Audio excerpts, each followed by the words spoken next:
The sound of screaming children was the only music playing in the Moretti mansion for 3 years. Dante Moretti, a man who could silence a room with a single glare, was powerless against the nightly terrors of his twin daughters. He had hired the best nannies in New York, child psychologists from Vienna, and even sleep specialists from Tokyo. They all failed. They all fled. Then came Sarah, a girl with holes in her shoes and a debt that was drowning her. She didn't have a degree. She didn't have a reference. But on her first night amidst the chaos, she did something so forbidden, so shocking, that Dante reached for his gun before he realized his daughters were finally silent. The rain over Chicago was relentless, hammering against the bulletproof glass of the penthouse like 1,000 tiny fists wanting to get in. But inside the Moretti estate, the storm was far louder. Dante Moretti stood by the window, his reflection ghostly against the dark skyline. He was 32, though the shadows under his eyes made him look 50. He was the Don of the Chicago outfit, a man who controlled unions, shipping lanes, and the politicians who regulated them. He was a man who feared nothing except the darkness that fell at 8:00 p.m. Behind him down the long marble hallway, the screaming began. It wasn't the fussy cry of a toddler who dropped a toy. It was a primal, terrified shrieking that tore through the expensive silk wallpaper and vibrated in the floorboards. Mia and Bella, his 4-year-old twins. Since the car bomb that took their mother Isabella 3 years ago, they had not slept through a single night. "Sir." Dante didn't turn. He knew the voice. It was Arthur, his elderly butler, the only staff member who had survived the twins' temperaments for more than a month. "Is the new one here?" Dante asked, his voice a low rumble. "She is, sir. Sarah Jenkins. She's young." "I don't care if she's 12 or 80, Arthur. Does she have a pulse? Does she need the money?" "Desperately, sir. Her brother is in debt to the Polish gangs on the south side. If she doesn't pay by Friday, they take his fingers." Dante nodded grimly. Desperation was good. Desperation meant loyalty. "Send her up, and Arthur, tell the guards to stay at the nursery door. If she harms a hair on their heads, she doesn't leave the room." Sarah Jenkins stood in the foyer, her hands trembling as she clutched the strap of her frayed canvas bag. The chandelier above her cost more than her entire neighborhood. She felt small, dirty, and terrified. She wasn't a nanny. She was a waitress who had been fired 2 days ago for spilling coffee on a rude customer. But when the agency whispered about the Moretti job, the one no one wanted, the one with the monster children and the devil father, she had begged for it. $5,000 a week. That would save Toby. That would save her brother. "Miss Jenkins?" Sarah jumped. A severe-looking older man in a tuxedo was staring at her. "Arthur." "Yes, that's me. Follow me. Do not speak to Mr. Moretti unless he speaks to you. Do not touch anything valuable. And above all," Arthur paused, looking at her with genuine pity, "do not expect to sleep." They walked up the grand staircase, the screams growing louder with every step. It sounded like a torture chamber. Sarah's heart hammered against her ribs. She opened the door to the nursery, and chaos hit her like a physical blow. The room was destroyed. Toys were smashed against the walls. Feathers from ripped pillows floated in the air like snow. In the center of the room, 2 identical little girls with dark, wild curls and tear-stained faces were screaming. One was throwing porcelain dolls at a terrified maid who was cowering in the corner. The other was tearing at her own hair, sobbing as if her heart was breaking. Dante Moretti stood in the doorway, watching.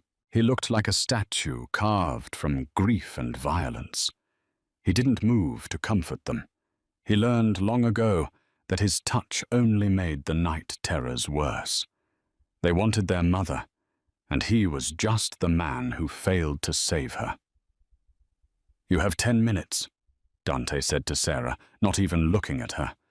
"If they aren't calm, you're fired." Sarah looked at the man, then at the girls. The air in the room was thick with panic. She stepped forward, ignoring the porcelain doll that shattered near her foot. She didn't shout. She didn't try to bribe them with candy. She walked straight to the window, opened the heavy curtains to reveal the stormy night, and did the one thing she wasn't supposed to do. She turned off the lights. "What are you doing?" Dante roared, his hand instantly going to the holster beneath his jacket. "They're afraid of the dark." "No." Sarah said, her voice shaking but firm. She didn't look back at the Mafia Don. She looked at the girls whose screams had hitched into confused whimpers at the sudden darkness. "They aren't afraid of the dark, Mr. Moretti. They're afraid of what they can see." It was a gamble, a massive one. But Sarah knew trauma. She knew that sometimes the world was too bright, too loud, and too real. The room was pitch black, save for the ambient city light filtering through the rain. The twins went silent, their heavy breathing the only sound. Sarah sat on the floor, right in the middle of the broken glass and feathers.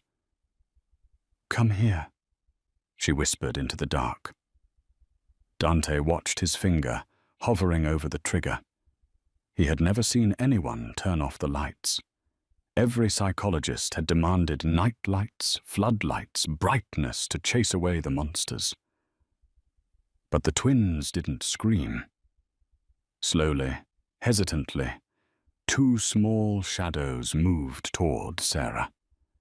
The silence in the nursery was fragile, like a soap bubble waiting to pop. Dante didn't breathe. He stood in the doorway, his silhouette framed by the hallway light, watching the impossible unfold. Mia and Bella approached Sarah like wary feral cats. They were accustomed to nannies who pleaded, who cried, or who tried to force them into bed. They weren't used to someone who just sat in the dark with them. Sarah felt a small, sticky hand touch her knee. She didn't flinch. She knew that if she moved too fast, the spell would break. She needed to anchor them. She needed to do something that would bypass their panic and reach the part of their brains that remembered safety. She closed her eyes and began to hum. It wasn't a nursery rhyme. It wasn't Twinkle, Twinkle, Little Star, or any of the generic tunes the previous nannies had tried. It was a low, rhythmic, melancholic melody, a folk song she remembered from her own childhood, something her grandmother used to hum when the bill collectors were banging on the door. It was a song of sorrow, but deep, grounding sorrow, the kind that said, "The world is hard, but I am here. Lo, the river runs, beneath the setting sun." Dante stiffened. His blood ran cold. He knew that melody. It wasn't a popular song. It was an obscure Sicilian lullaby from a village near Palermo, a village called Corleone.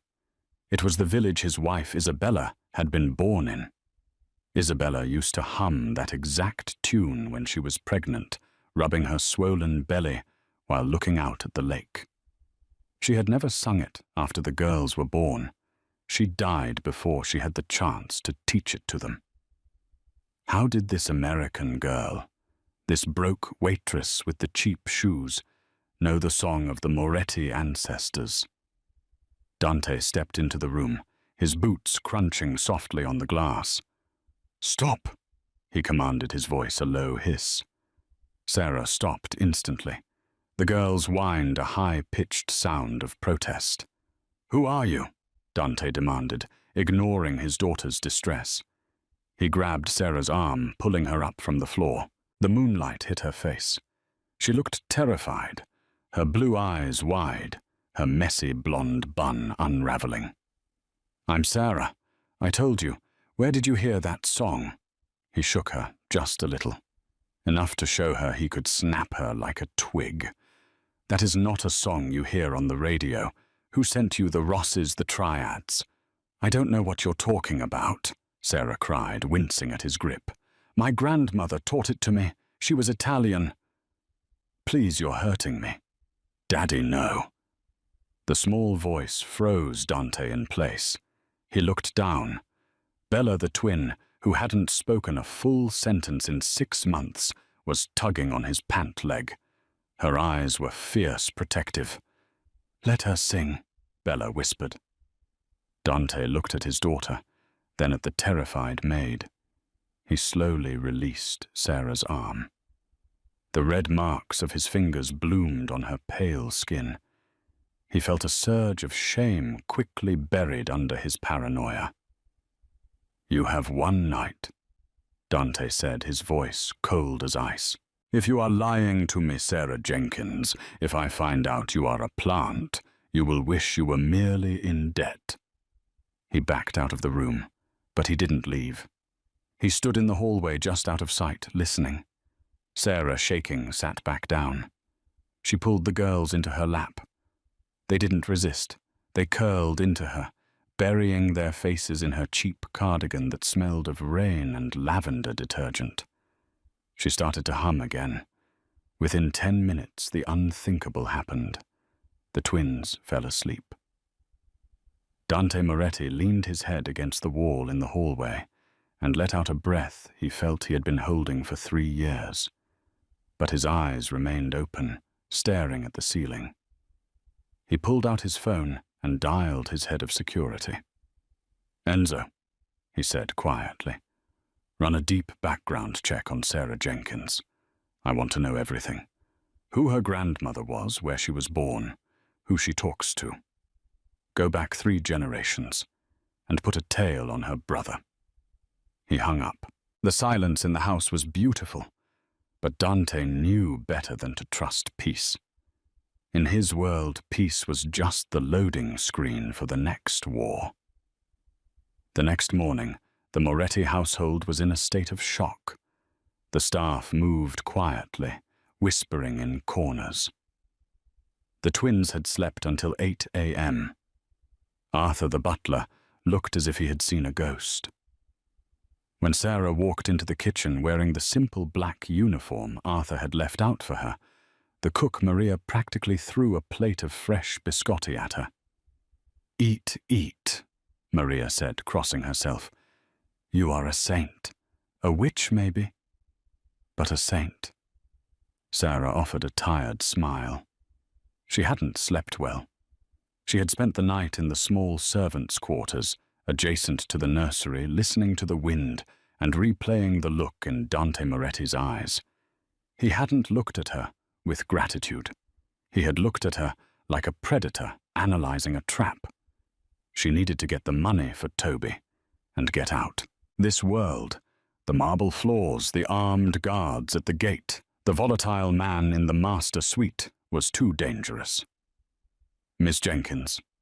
Arthur appeared at the kitchen door. "Mr. Moretti wishes to see you in the study." Sarah's stomach dropped. She swallowed the bite of biscotti dry. "Is everything okay? The girls are still sleeping." "Mr. Moretti does not discuss his moods with me. Come." The study was a cavernous room filled with leather books and the smell of cigar smoke and gun oil. Dante was sitting behind a massive mahogany desk reading a file. He didn't look up when she entered. "Sit." Sarah sat on the edge of the leather chair. Dante flipped a page in the file. "Sarah Elizabeth Jenkins, born in Ohio. Mother died when you were 10. Father was a drunk who died 2 years later. raised by your grandmother, Rose Jenkins, in a trailer park outside of Chicago. Grandmother died 4 years ago." He looked up, his dark eyes piercing. "Your brother Tobias owes $40,000 to the Kowalski Syndicate. He has a gambling problem. You dropped out of nursing school to pay his debts." Sarah felt naked. He had dissected her life in less than 12 hours. "Is that a crime, Mr. Moretti?" "Trying to help family. In my world, family is the only reason we commit crimes." Dante said, his voice unreadable. "But there is a gap in your file. Your grandmother Rose. There is no birth certificate for her in the United States. She appeared on the census records in 1960. Before that, nothing." Sarah frowned. "She was an immigrant. She came from Italy after the war. She didn't like to talk about it." "Evidently." Dante stood up and walked around the desk. He leaned against the edge, crossing his arms. His biceps strained against his white dress shirt. "My security team found something interesting. A manifest from a ship docking in New York in 1959. A young woman named Rosa Giordano. She matches your grandmother's description. She was fleeing Sicily." Dante leaned closer, his cologne sandalwood and steel filling Sarah's senses. "Do you know who the Giordanos were, Sarah?" She shook her head, terrified. "They were the rival family to the Morettis in Palermo. There was a blood feud. My grandfather killed Rosa's father. Rosa fled. If you are her granddaughter, that makes you the descendant of my family's oldest enemy." Sarah gasped. "I didn't know. She never told me. She just baked bread and hummed songs. Please, Mr. Moretti, I just need the job. I don't care about feuds or mafias. I just want my brother to live." Dante studied her face. He was an expert at detecting lies. He saw fear, confusion, and desperation, but he didn't see deception. "The song," Dante said softly. "It was the Giordano family lullaby. My wife, her mother was a Giordano cousin.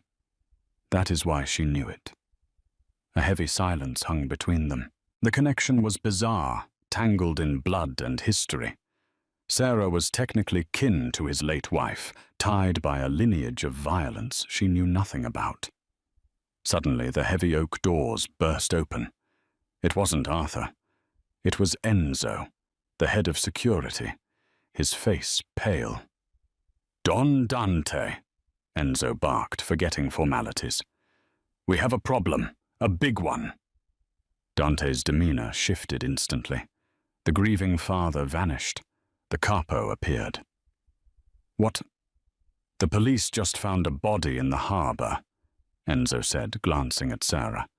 "It's Luca Rossi's nephew, and they found a distinctive item in his pocket, a locket." "So," Dante growled. "Rossi's nephew was a junkie. He probably fell in." "The locket, boss," Enzo said, his voice dropping. "It has a picture of your daughters in it, and a layout of this house." Dante's face turned into a mask of rage. He slammed his hand onto the desk, making Sarah jump. "They were planning a kidnapping," Dante hissed. "Rossi was going to take the twins." He turned his gaze slowly to Sarah. The softness she had seen moments ago was gone, replaced by a cold, lethal suspicion. "You show up," Dante said, walking toward her, "the exact week Rossi plans to snatch my children. You, a Giordano. You who desperately needs money. You who managed to put them to sleep so easily, lowering their guard." "No," Sarah whispered, backing away until she hit the wall. "No, I swear. Enzo," Dante said, not breaking eye contact with Sarah. "Lock her in the basement, holding cell. If she is a spy, I will find out. And if she touched my daughters with treason in her heart." He let the threat hang in the air. "Dante, please," Sarah screamed as Enzo grabbed her arms. I saved them, I helped them sleep. Take her away." As Sarah was dragged out of the study, kicking and screaming, Dante turned to the window. He watched the rain. His heart was pounding. He wanted to believe her. God! He wanted to believe her. But in his world, coincidences were just traps you hadn't spotted yet. And he would burn the world down before he let anyone hurt Mia and Bella again. The basement of the Moretti estate was not a place that appeared on any architectural blueprints filed with the city of Chicago. It was a relic of the Prohibition era, a labyrinth of concrete and steel designed for storing bootleg whiskey and, when necessary, enemies of the family. Sarah sat on a cold metal cot, her knees pulled up to her chest. The cell was small, lit only by a single, buzzing fluorescent bulb cage in the ceiling. The air smelled of damp earth and old iron, the smell of buried things. It had been 6 hours since Enzo had dragged her down here. 6 hours of silence. She wasn't crying anymore. The fear had burned itself out, leaving behind a cold, hard numbness. She thought of Toby. If Dante Moretti checked her background, he would find the debts. He would find the desperation. But would he believe that was all it was? Or would he see the frantic flailing of a drowning woman as the calculated strokes of a spy? Above her, through the layers of concrete and marble, the house was silent. Or at least she thought it was. But upstairs in the master suite, Dante Moretti was living in a hell of his own making. It was 2 a.m. The screaming had started 20 minutes ago. Dante stood in the center of the nursery, his hands clenched into fists at his sides. The room was bathed in the harsh yellow glow of the overhead lights, because the previous nanny had insisted light was the cure. It wasn't. "Mia, Bella, please," Dante pleaded, his voice cracking. It was a sound his captains and soldiers never heard, the sound of the dawn begging. "It's okay. Daddy is here." Bella was thrashing in her bed, fighting off invisible demons. Mia was curled in a ball on the rug, keening a high, thin sound that pierced Dante's eardrums like a needle. "Where is she?" Bella screamed, her voice raw. "Where is the singing lady? She had to go." Dante lied. He tried to reach out to touch Bella's shoulder to soothe her, but the little girl recoiled as if burned. "No. You sent her away. You made the dark come back." Dante flinched. The accusation from a 4-year-old hurt more than a bullet. He looked at the chaos around him, the shattered porcelain, the torn sheets. He was the most powerful man in Chicago. He could order a hit on a rival boss with a single phone call. He could shut down the docks, but he couldn't stop his daughters from crying. The door opened. Enzo stood there, looking uncomfortable. He was a man built for violence, not for childcare. "Boss," Enzo said, having to shout over the screams. "The sedatives Dr. Aris recommended." "No sedatives," Dante roared, spinning around. "I'm not drugging my children because I am too incompetent to comfort them." He ran a hand through his hair, gripping the roots, the locket, the picture of the girls, the dead Rossi nephew. The evidence was damning. Sarah was a Giordano. The timing was too perfect. Every instinct he had as a Mafia don told him she was a plant. But every instinct he had as a father was screaming that he had made a mistake. "Bring her up," Dante said, his voice low. Enzo blinked. "Boss, she's in the holding cell. She's a suspect." "I said bring her up," Dante yelled, his eyes wild. "Handcuff her if you have to. Put a gun to her head. I don't care. Just make this stop." Sarah heard the heavy steel door clang open. She looked up, squinting against the sudden change in light.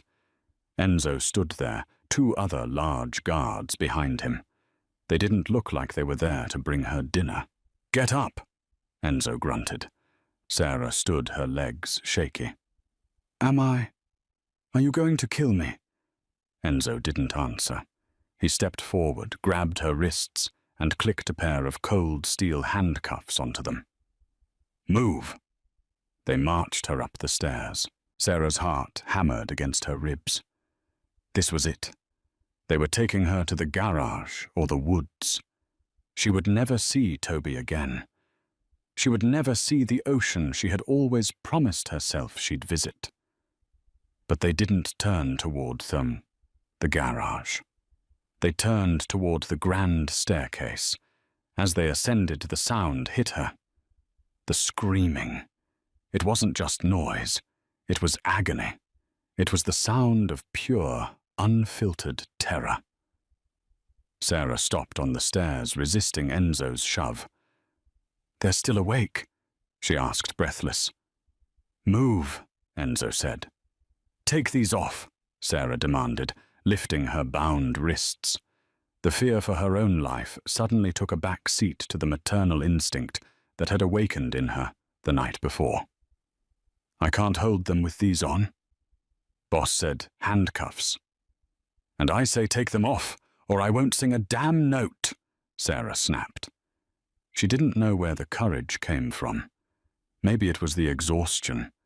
Maybe it was the sound of Bella's voice, cracking with strain. Enzo hesitated. He looked at the guards, then pulled a small key from his pocket. He uncuffed her, but kept a hand on his holster. One wrong move, Jenkins. Just one. They reached the nursery. The scene was apocalyptic. Dante was on his knees trying to hug Mia, who was fighting him with the strength of a possessed child. He looked up as Sarah entered. His eyes were bloodshot, his face pale and drawn. He looked less like a Mafia boss and more like a man at the end of his rope. Sarah didn't wait for permission. She didn't wait for an apology. She walked past Dante, ignoring him completely. She went to the wall and hit the light switch. Click. Darkness flooded the room again, instant and soothing. "Get out," Sarah whispered into the gloom. Dante stood up, breathing heavily. "I need to watch. You are the stress," Sarah said, her voice trembling but firm.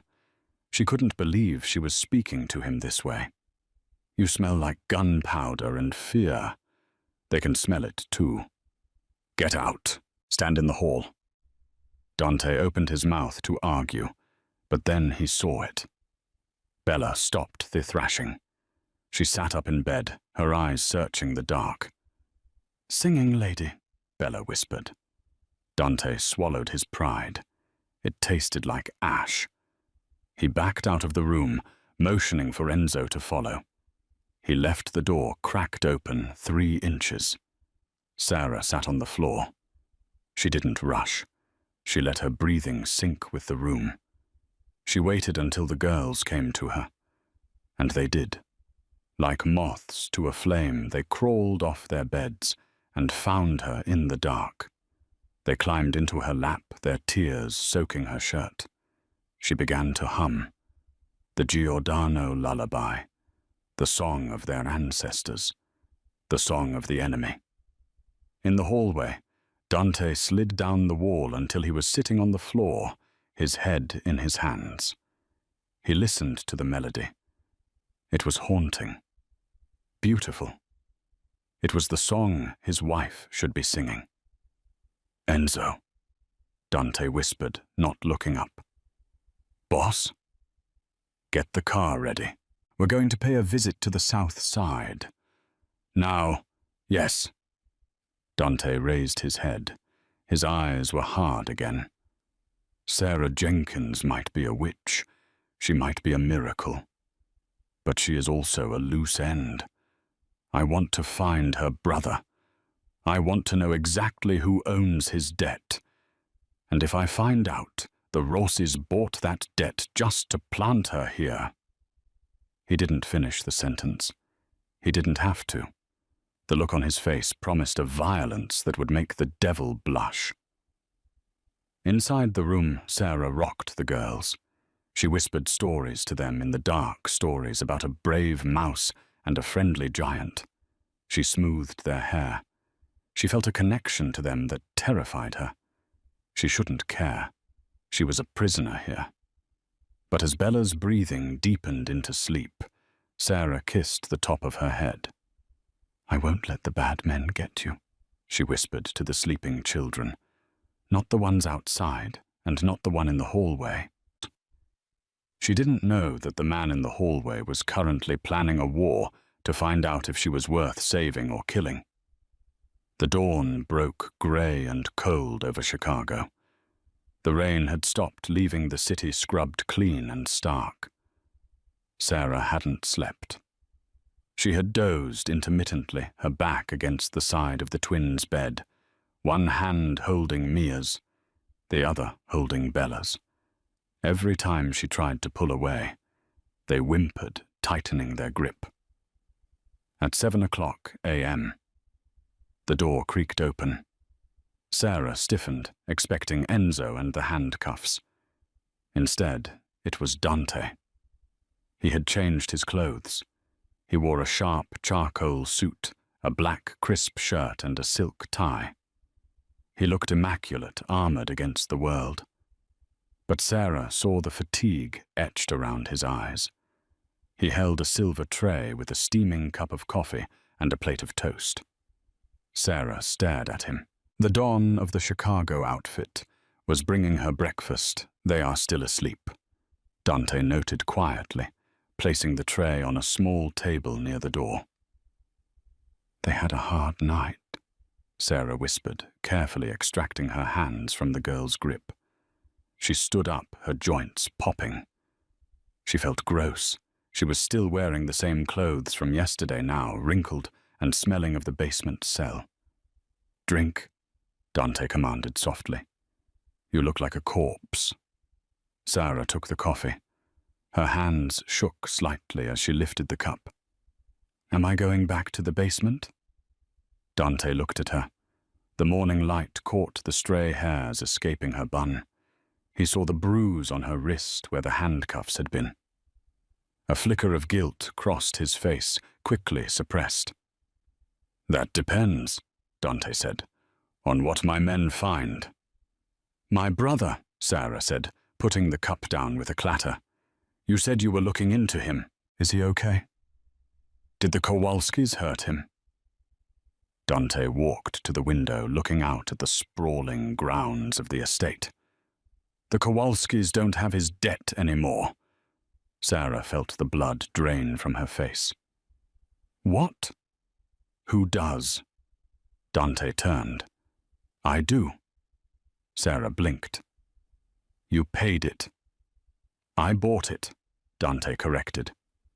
"There is a difference. As of 4 a.m. this morning, Tobias Jenkins owes me $40,000, which means, Sarah, that you work for me now. Indefinitely." "You can't do that," Sarah hissed, keeping her voice low so as not to wake the girls. "I'm not a slave." "You are a liability that I am turning into an asset," Dante said coldly. "However, there is a complication. When my men went to pick up Tobias to explain the new arrangement, he was gone." "Gone?" Sarah took a step forward. "Gone where his apartment was tossed, signs of a struggle, and we found this tacked to his door." Dante reached into his pocket and pulled out a playing card. It was the Queen of Hearts, but the face of the Queen had been scratched out with a black marker, and a crude drawing of a locket was sketched over it. Sarah gasped, her hand flying to her mouth. "The Rosses have him," Dante said, his voice deadly calm. "Which confirms two things.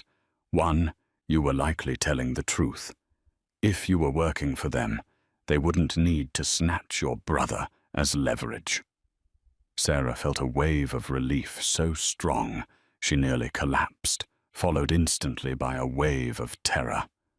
And the second thing, too. The Rosses are desperate. They failed to kidnap the girls with the locket plan, so now they are going to try to trade your brother for access to this house. They think you will open the door for them. I would never, Sarah cried. They don't know that, Dante said. He walked over to her, invading her personal space. He towered over her. They are going to call you Sarah.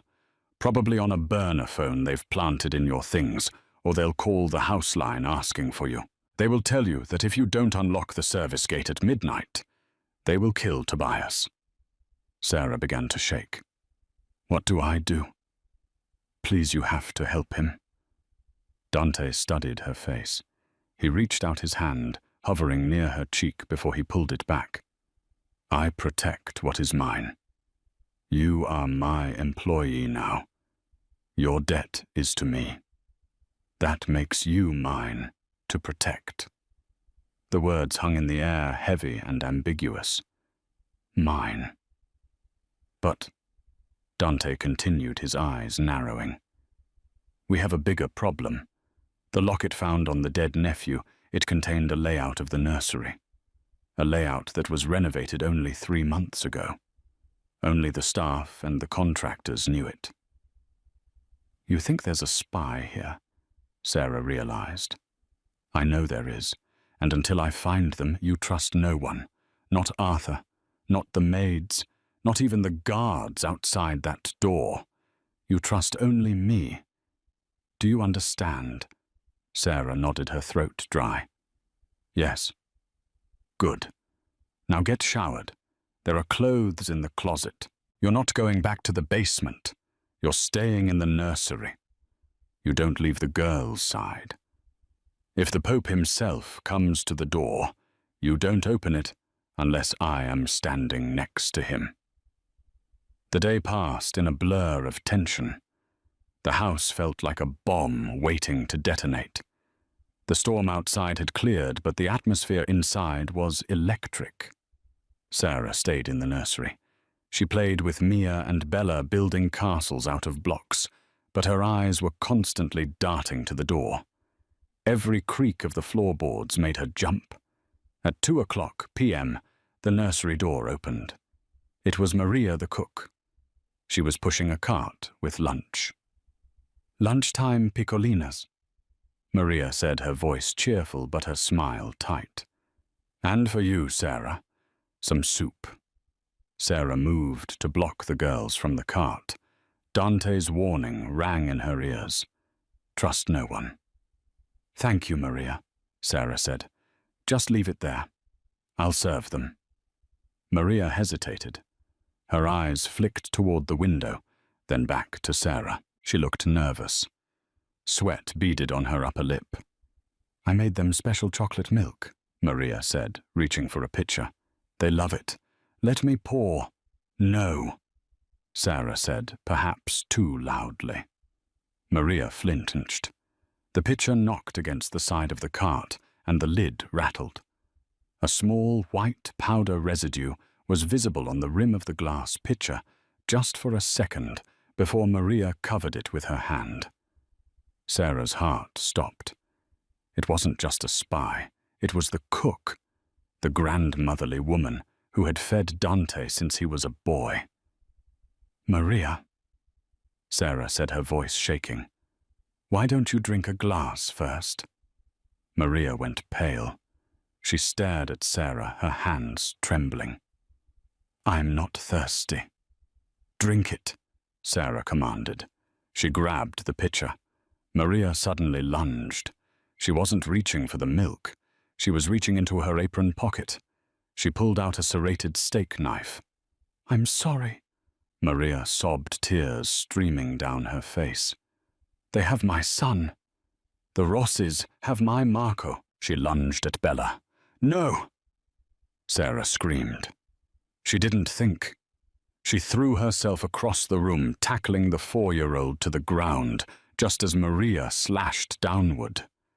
The knife missed Bella, but sliced through the sleeve of Sarah's cardigan, cutting a deep gash into her upper arm.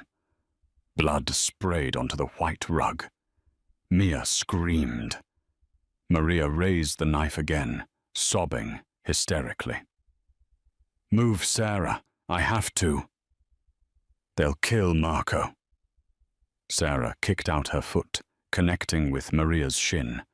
But the older woman was fueled by adrenaline and desperation. She shoved Sarah back, raising the knife for a killing blow on the child. The door exploded inward. Dante didn't just open the door, he kicked it off its hinges. He had been watching the room via the hidden camera he had installed that morning, the one he hadn't told Sarah about. He saw the blood. He saw the knife. 2 shots rang out. Bang! Bang! Maria dropped the knife. She staggered back, hitting the wall, clutching her shoulder where Dante had winged her. He didn't shoot to kill. He needed her to talk, but he shot to stop her. Dante was across the room in a heartbeat. He didn't go to Maria. He went to Sarah and the girls. He dropped to his knees, sliding in the blood. "Bella, Mia, they're okay." Sarah gasped, clutching her bleeding arm. "She didn't touch them. I got them."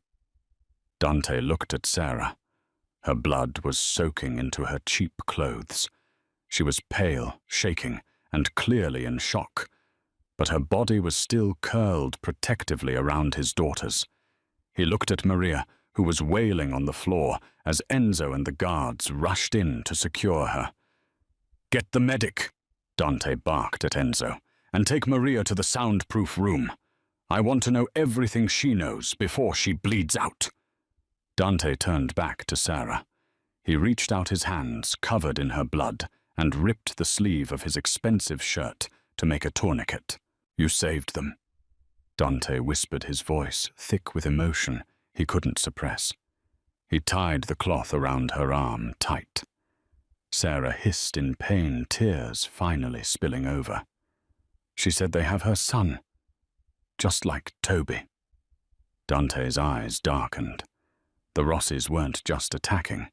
They were dismantling his house from the inside out, using his people's love for their families against them. It was cruel. It was brilliant. It was war. "I will get a Toby back," Dante vowed, looking into Sarah's eyes.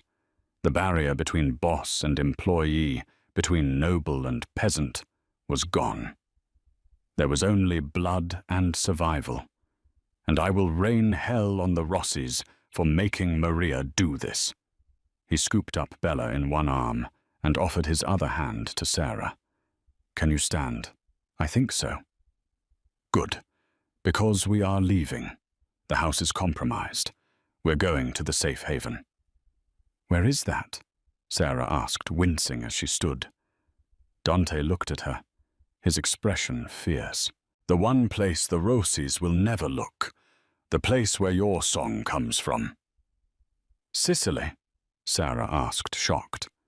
"No," Dante said, guiding them out of the blood-splattered nursery. "Little Italy, the old church, my territory. We're going to ground Sarah, and tonight the Rossis are going to learn why you don't touch a Moretti." The convoy of black SUVs sped through the slick streets of Chicago, cutting through red lights like sleek iron sharks. Inside the lead vehicle, the atmosphere was suffocating. Sarah sat in the back, her injured arm throbbing in rhythm with her heartbeat. Mia and Bella were sandwiched between her and Dante, both girls clinging to Sarah's good side, burying their faces in her blood-spotted cardigan. Dante was on the phone, his voice a low, terrifying monotone. He was speaking Italian rapid-fire and harsh. Sarah caught words she recognized from her grandmother's angry mutterings. "Vendetta sangue, blood more to death." "We are going to St. Jude's," Dante said, ending the call and turning to Sarah. "It's an old parish in Little Italy. The priest, Father Thomas, owes my father his life. It has a crypt that served as a bomb shelter during the Cold War. It is the only place I can guarantee is secure. And Toby? Sarah asked, her voice tight with pain. And Maria's son? Enzo has located them. Dante said, his eyes scanning the perimeter as the car slowed. The Rossis are holding them at a meat-packing plant in the Fulton Market district. It's soundproof, easy to clean. Sarah shuddered. The implication was clear. The car screeched to a halt in front of a looming Gothic stone church. Rain began to fall again, washing away the blood on the sidewalk, but not the stain on the night. Dante ushered them inside, past the confused young altar boys, and straight into the vestry, where an elderly priest waited. Dante. Father Thomas nodded, his face grave. He saw the blood on Sarah's arm, and the terror in the twins' eyes. The crypt is ready. They descended into the cool stone belly of the church. The room was sparse cots, bottled water, and a heavy iron door that locked from the inside. Stay here, Dante commanded.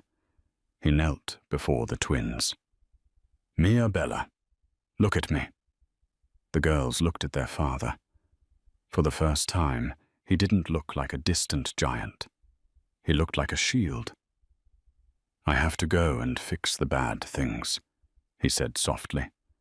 Sarah is in charge. You listen to her. You do not open this door for anyone but me.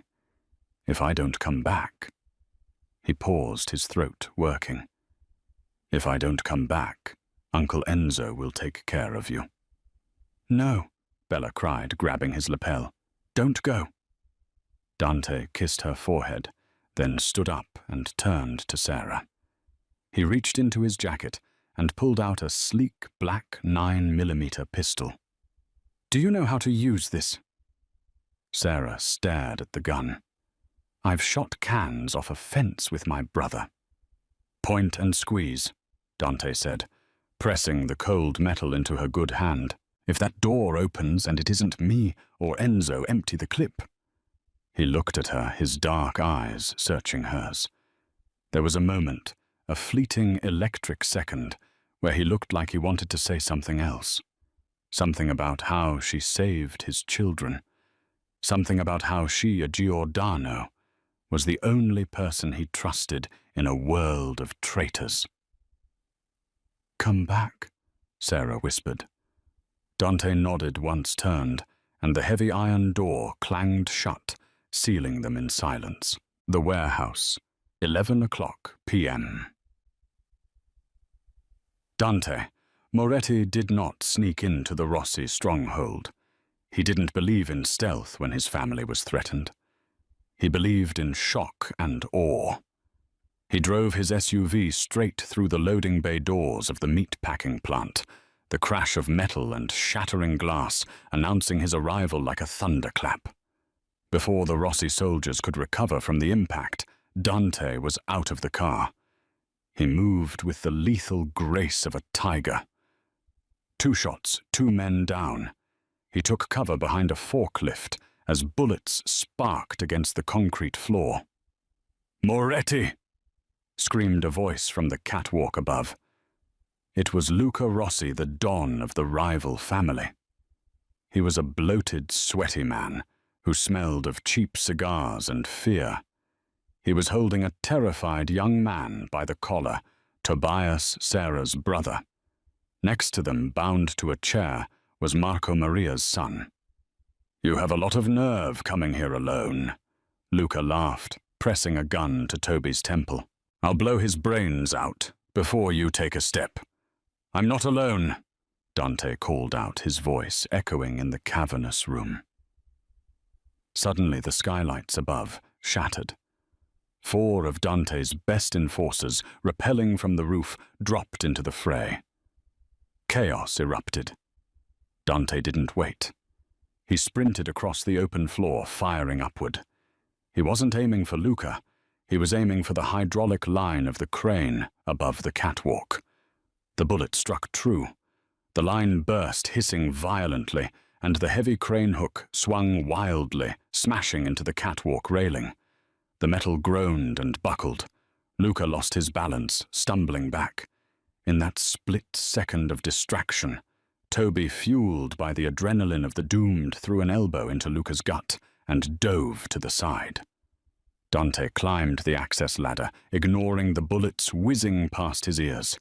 He vaulted onto the catwalk. Luca Rossi was scrambling for his dropped gun. Dante kicked it away. He grabbed Luca by the lapels of his expensive suit and slammed him against the wall. "You touched my house."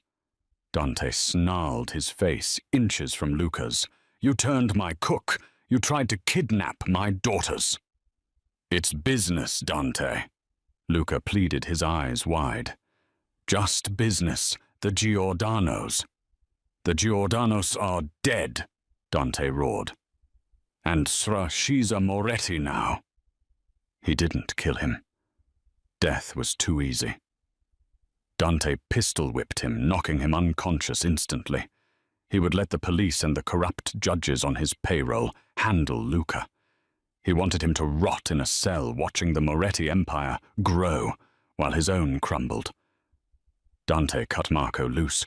The boy was weeping, bruised but alive. He grabbed Toby, who was shaking violently. "Are you Tobias?" Dante asked, holstering his weapon. Yes. Who are you?" "I'm the guy who paid off your debt," Dante said, wiping blood from his cheek. "Let's go. Your sister is waiting." St. Jude's Crypt. 200 a.m. The hours had dragged like centuries. Sarah had sung every song she knew. She had told the twins every story she could remember. The girls had finally fallen asleep on the cots, exhausted by trauma. Sarah sat by the door, the gun heavy in her lap. Her arm was burning with a feverish heat. She felt lightheaded. The loss of blood was catching up to her. Thump, thump, thump. 3 knocks, heavy, deliberate. Sarah raised the gun, with shaking hands. "Who is it?" "It's Dante." Sarah scrambled to unlock the heavy bolts. She swung the door open and nearly collapsed with relief. Dante stood there, his shirt ruined, his face bruised but alive.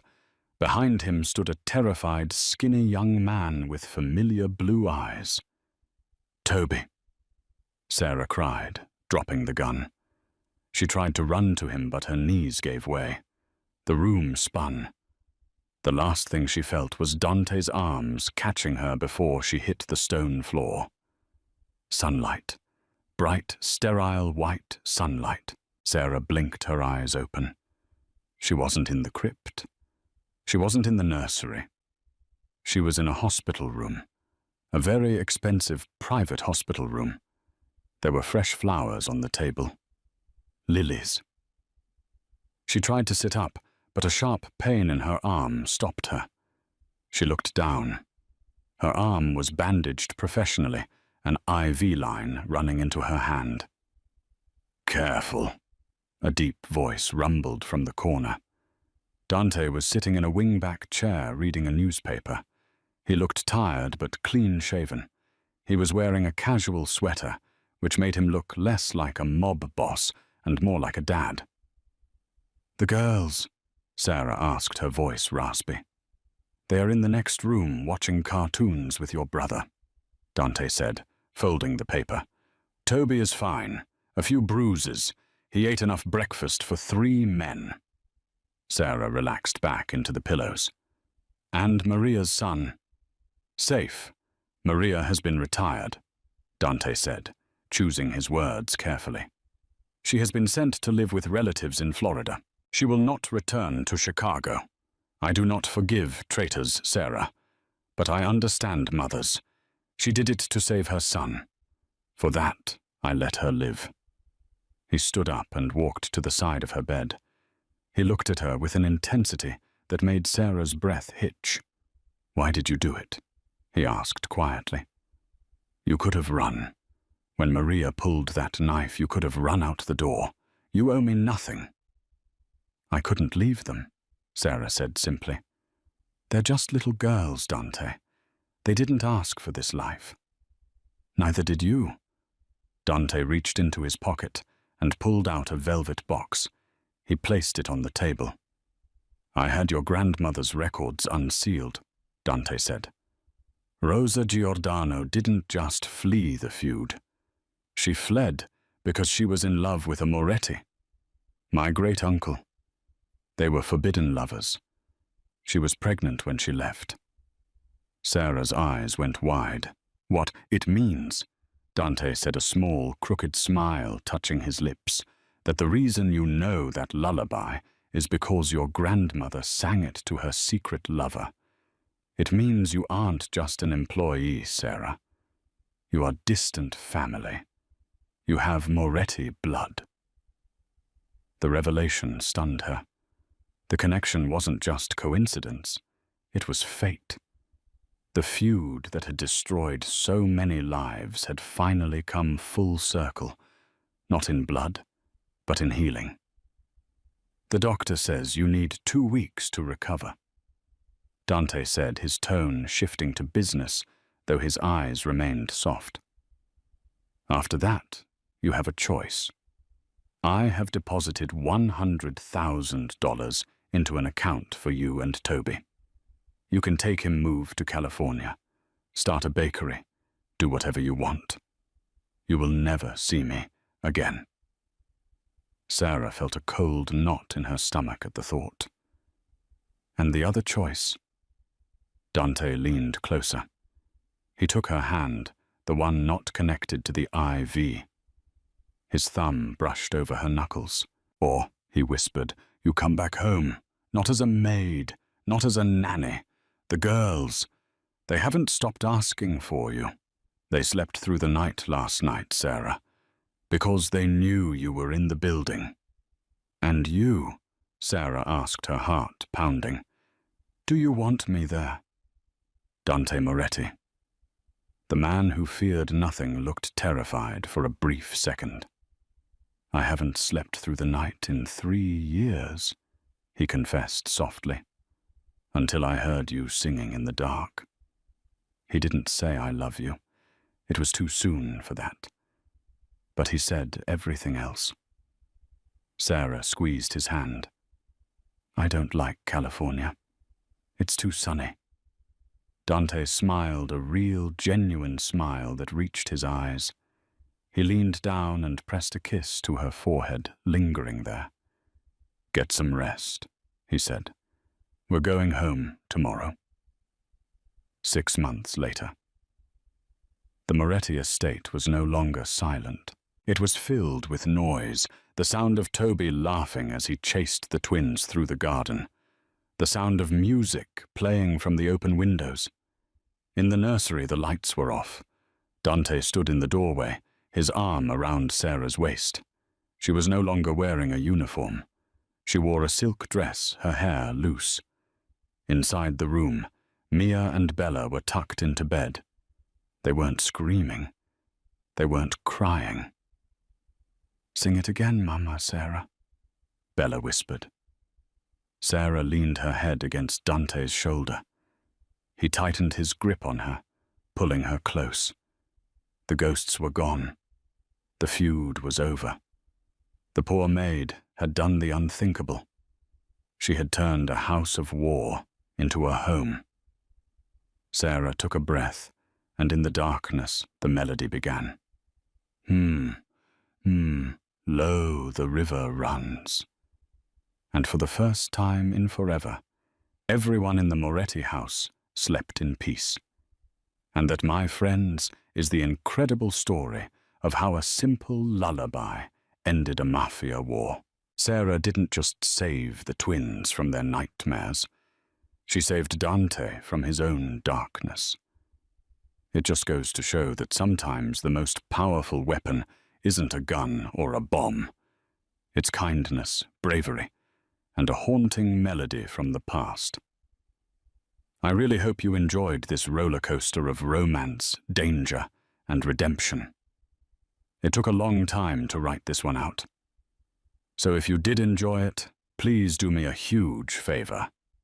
Smash that like button. It really helps the channel grow. What do you think? Was Maria's betrayal forgivable? Would you have stayed with Dante? Let me know in the comments below. And don't forget to subscribe and hit the notification bell so you never miss a story. Thanks for watching and sweet dreams.